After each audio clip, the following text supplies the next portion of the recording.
میں تمام سنیوں سے گزارش کروں گا، خواہ وہ ہمارے حشمتی بھائی ہوں پیلی بھیت شریف والے، برکاتی بھائی ہوں ماہرہ شریف والے، یا ہمارے ثاقب شامی صاحب کے ماننے والے ہوں، دعوت اسلامی والے ہوں، سنی دعوت اسلامی والے ہوں، بہرحال ہم سب سنی ہیں، اعلیٰ حضرت کے مسلک کے ماننے والے ہیں، اور اعلیٰ حضرت نے جو علماء دیوبند کو کافر کہا ہے، رافضیوں کو کافر کہا ہے، اس فتوے کو ہم سب صحیح مانتے ہیں۔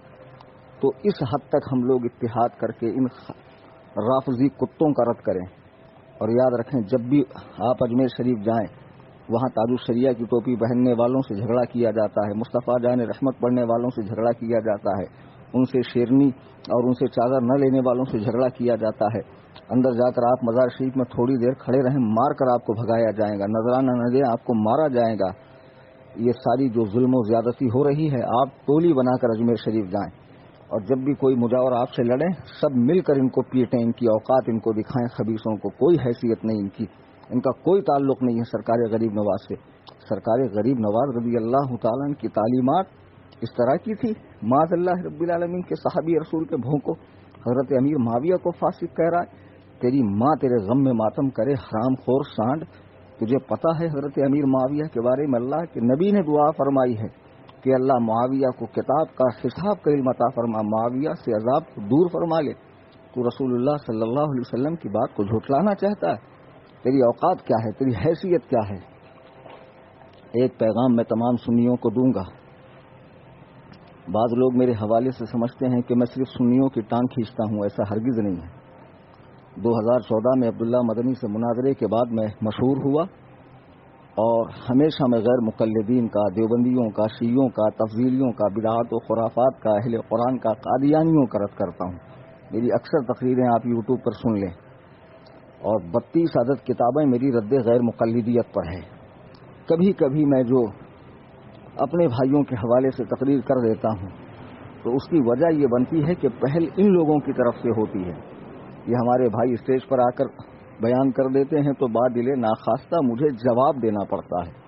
میں جوابی کارروائی کرتا ہوں، پہل نہیں کرتا ہوں، ہمیشہ یاد رکھنا۔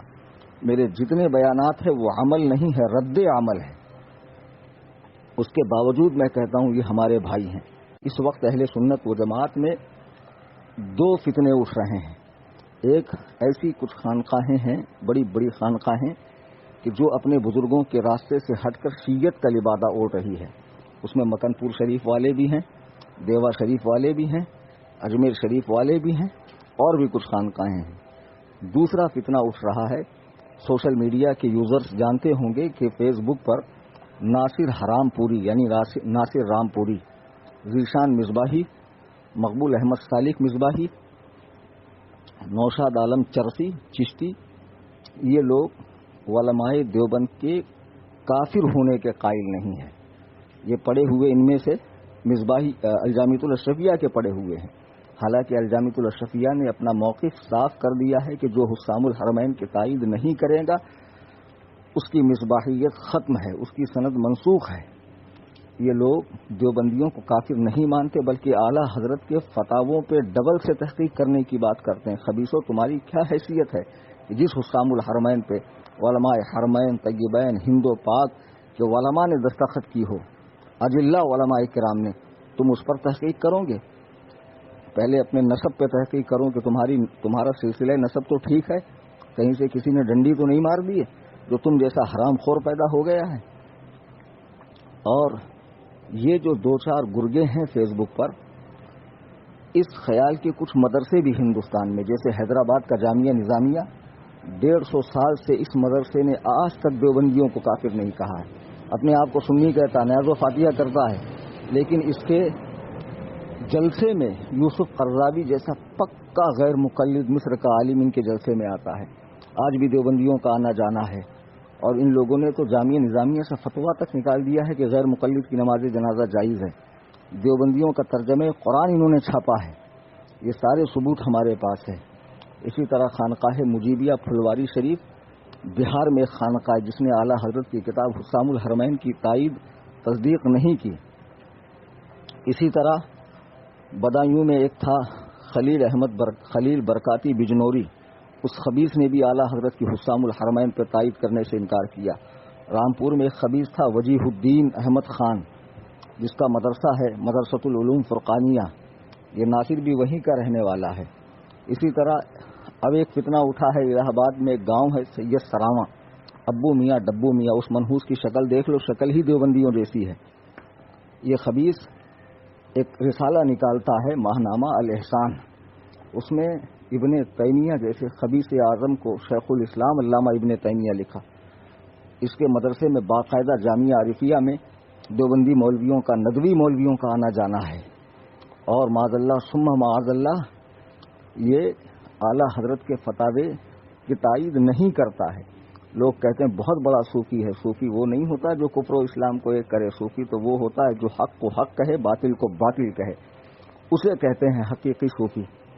میرے بزرگوں، دوستوں، میرے سنی بھائیوں، آپ کسی بھی شیخ سے مرید ہوں، کسی بھی مدرسے سے تعلق رکھتے ہوں، کسی بھی تنظیم سے جڑے ہوئے ہوں، آپ اعلیٰ حضرت کو اپنا پیشوا مانتے ہیں، اور اعلیٰ حضرت نے جو علماء دیوبند کے کفر پہ فتویٰ دیا ہے آپ اسے صحیح سمجھتے ہیں، آپ میرے بھائی ہیں، خواہ عمل کے لحاظ سے آپ کیسے بھی ہوں۔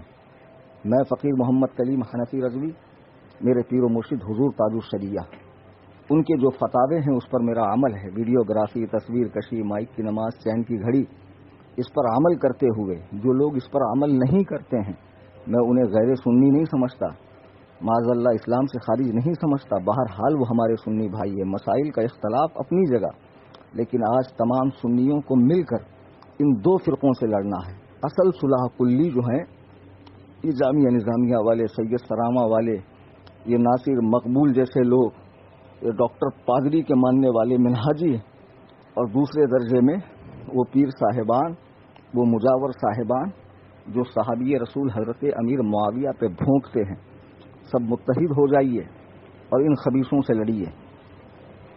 آپ کو پتہ ہوگا کہ دعوت اسلامی کے امیر مولانا الیاس قادری نے ایک سوال کے جواب میں کہا کہ 10ویں محرم کو شادی کرنا جائز ہے، اگر کوئی نہ کرے تو اچھی بات ہے محبت اہل بیت میں۔ تب بھی اس بندے کو لوگوں نے خارجی کہا، دشمن اہل بیت کہا۔ خبیثوں، قرآن و حدیث کا علم ہے تمہیں؟ سال کے 12 مہینے ہر دن ہر سیکنڈ نکاح ہو سکتا ہے، کسی دن منع نہیں ہے۔ اللہ تعالیٰ فرماتا ہے، حدیث قدسی ہے، لا تسبوا الدہر وانا الدہر، زمانے کو گالی مت دو، زمانہ میں خود ہوں۔ تو شادی تو کسی دن بھی ہو سکتی، تم نے اتنی سی بات پہ ایک مسلمان کو خارجی کہہ دیا، تمہاری ہمتیں اتنی بڑھ گئی ہے۔ چلو آؤ مناظرہ کر لو اس پر کہ 10ویں محرم کو شادی نہیں ہو سکتی ہے۔ ساتھ میں وہ بندہ یہ بھی کہہ رہا ہے کہ اگر کوئی نہ کرے تو اچھی بات ہے، تو سوچنا چاہیے پہلے اس نے شریعت کا مسئلہ بتایا، پھر عقیدت کی بات بتائی کہ عقیدت کیا ہونی چاہیے، تاکہ شرعی مسئلے کی بھی حق تلفی نہ ہو اور عقیدت کا بھی لحاظ رہے۔ لیکن تم نے اس کی عقیدت کو نہ دیکھا۔ میرے بھائیوں، بزرگوں، متحد ہو جائیے۔ جیسے وہابی، دیوبندی، شیعہ، قادیانی غیر مقلدین کا ہم رد کرتے ہیں، ویسے ہی ان چھپے ہوئے صلح کلیوں کا، ان رافضیوں کا بھی رد کیا جائے جو مزارات اولیاء پر بیٹھے ہوئے ہیں اور امت کو برباد کر رہے ہیں، امت کو غلط راستے پر لا رہے ہیں۔ ان سب کا رد کرنا ہمارا فریضہ ہے اور بالکل رد کیا جانا چاہیے۔ اللہ تبارک و تعالی ہم سب کو قبول حق کا جذبہ عطا فرمائے، قرآن و سنت پہ چلنے کی توفیق عطا فرمائے، منہج سلف صالحین کا اتباع کرنے کی توفیق عطا فرمائے۔ وما علینا الا البلاغ۔